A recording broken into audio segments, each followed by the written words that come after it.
லக்னத்துல வந்து உங்களுக்கு சூரியன் இருக்கும்போது பார்த்தோம் அப்படின்னா, ம். இவங்களுக்கு நம்ம சொன்ன மாரி தலைவலி பிரச்சனை இதெல்லாம் ஒரு பக்கம் இருந்தா கூட, இவங்களுக்கு அந்த பணி சார்ந்த விஷயங்கள், சுயமரியாதை, கௌரவம். சொந்தக்காரனா இருந்தா கூட சரி, யாரா இருந்தாலும் நம்ம மதியாதார் தலைவாசல் விதியாதே தெரியாதே. அப்படின்ற மாரி, ஆமா. இவங்கள பொறுத்தவரைக்கும் ரொம்ப சுயமரியாதைய ரொம்ப எதிர்பார்க்கக்கூடிய நபர்களா இருப்பாங்க. நெறைய பேருக்கு அப்பா தான் லைஃப்ல பெரிய பெர்ஃபெக்ஷனான ஆளு. எங்க அப்பா தான் என் லைஃப்ல பிரச்சனை. கண்டிப்பா. அப்படிங்கிற 2 விஷயத்தையும் இவங்க எதிர்கொள்ளக்கூடிய சூழ்நிலை அப்படிங்கிறது இருக்கும்.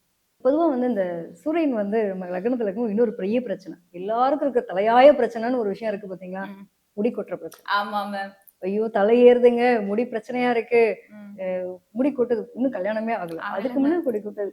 என்னதான் பண்றது? அப்படின்னு ட்ரீட்மெண்ட் பண்ணக்கூடிய நிலைகள். ம், இதெல்லாமே ம், லக்னத்துல இருக்கும்போது சூரியனுக்கு இருக்கும். ம், ஒரே விஷயம் என்ன தெரியுமா? ம், என்னதான் இருந்தாலும் தான்ற அந்த அகந்தை மட்டும் இல்லாம பார்த்துக்கணும். என்ன ம். காரணம் அப்படின்னா, இவங்களுக்கு அந்த ஒரு எப்பவுமே ஒரு லீடர்ஷிப்ல இருக்காங்க. எல்லாத்துலயும் பெர்ஃபெக்ட்டா பண்றாங்க அப்படின்னா, ஆட்டோமேட்டிக்கா உங்களுக்கு அந்த ஒரு மைண்ட் வந்து என்ன ஆகும்? கண்டிப்பா. ஒரு மாரி கர்வம் நான் தான் இருக்கும்ல. பெரிய ஆளு ஆ. அப்டின்ற ஒரு ஸோ விஷயம் இருக்கும். இந்த பெரிய ஆளு அப்படிங்கிற ஒரு கர்வம் மட்டும் உங்ககிட்ட இருக்கும். அது ம். மட்டும் அவங்க கொஞ்சம் அவாய்ட் பண்ணிட்டா, பெட்டரான ஒரு சூழ்நிலை அப்படிங்கிறது அவங்க லைஃப்ல கண்டிப்பா நல்ல நிலைக்கு போகக்கூடிய தன்மை இருக்கும். எங்க இருந்தாலும் ராஜாவா இருக்கிறது எவ்வளோ பெரிய குடுப்பனை. கண்டிப்பா. லக்னத்துல சூரியன் இருந்தா கவலையே வேண்டாம். ம். தலைகுணத்த மட்டும் குறைச்சுக்கோங்க.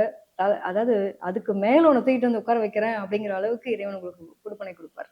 Okay, okay ma'am.